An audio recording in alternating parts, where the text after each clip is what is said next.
Pastor Allen again. I'm continuing on the end time teaching from the book of Revelation. And I'm going to continue with chapter 6, verse 3 and 4, which is the second seal.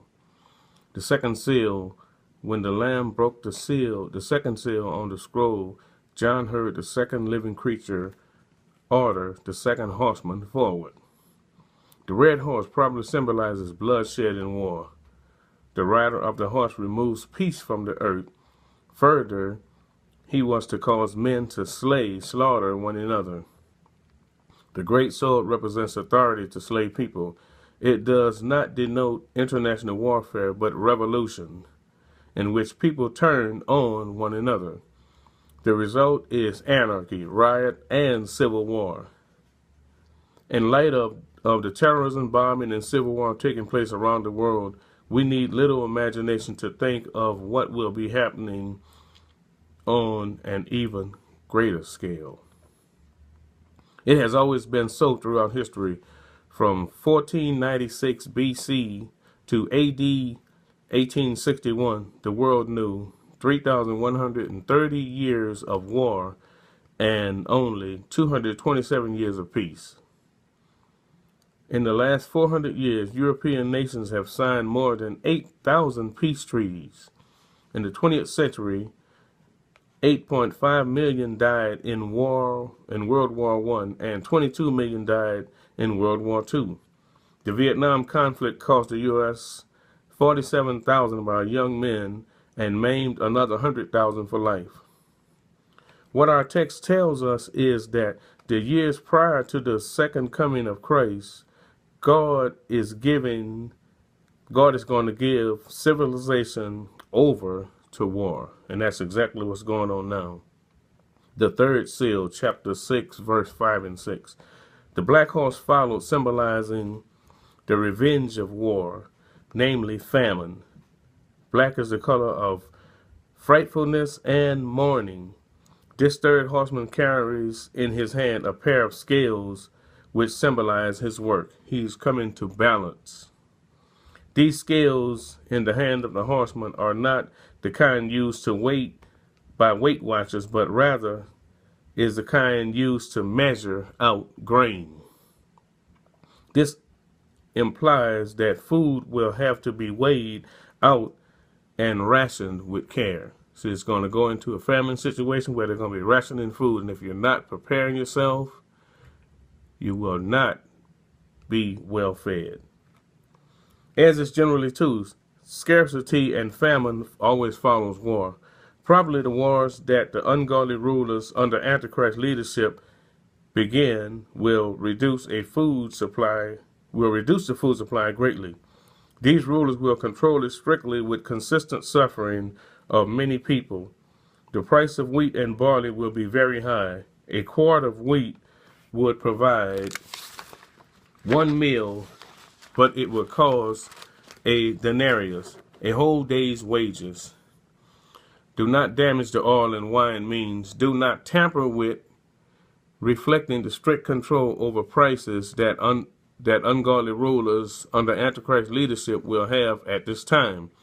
The poor would have little money left over for oil or fuel and health needs, and for wine to drink. An unescapable outcome of war is starvation. Worldwide inflation destroys the world economy. Worldwide famine causes great shortages in inflation. Panic in the market causes people to stampede the marketplace and sell their stock. The worldwide depression will make people panic over bread and butter issues. The causes of famine were not extremely severe, since they killed the wheat and barley, but not the vines and olive trees whose roots go deeper. As the tribulation grows worse, the rich as well as the poor will suffer, but at this early stage, the poor will suffer more than the rich. The fact that the voice announcing the price comes from the living creatures that are in the middle and around God's throne suggests that God has something to do with price lists. When we watch prices go up and down, and when we hear the weather reports of crop reports, and when we listen to the latest stock prices, the economic indicators will never think of any divine connected with them.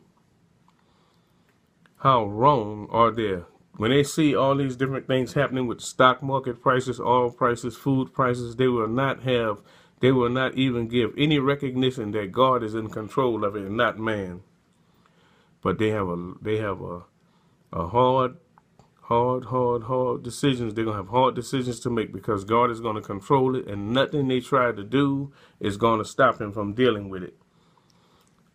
The thought is that there will be an abundance of such things as expensive foodstuff, toiletries, beauty aids, and conditioners. Oil and liquor is wine, but a scarcity for the poor of essential foodstuffs. We take food in our cupboards for granted.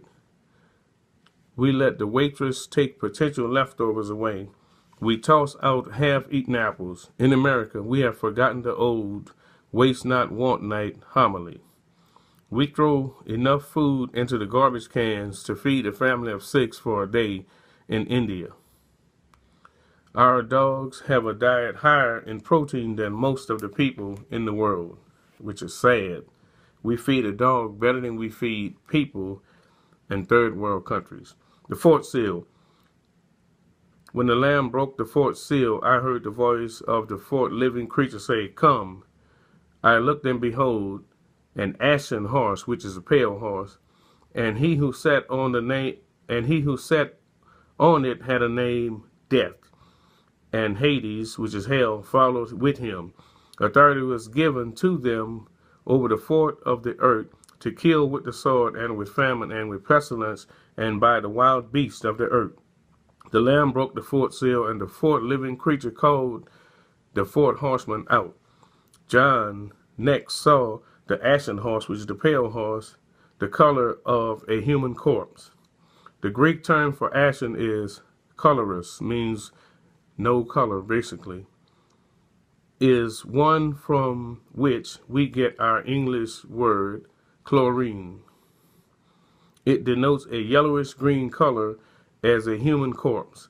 Presumably Antichrist, the cause of this death, is the writer, since the name is Death, followed on his heels by Hades, which is hell, which is the destination of the souls that do not know God or Christ as Savior.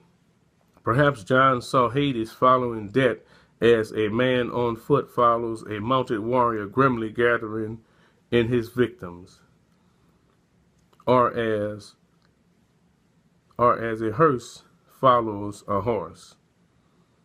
The mention of Hades, which is hell, followed with him leaves no doubt that those who are slain will be unsaved people who will be cast into hell until they stand before the great white throne judgment.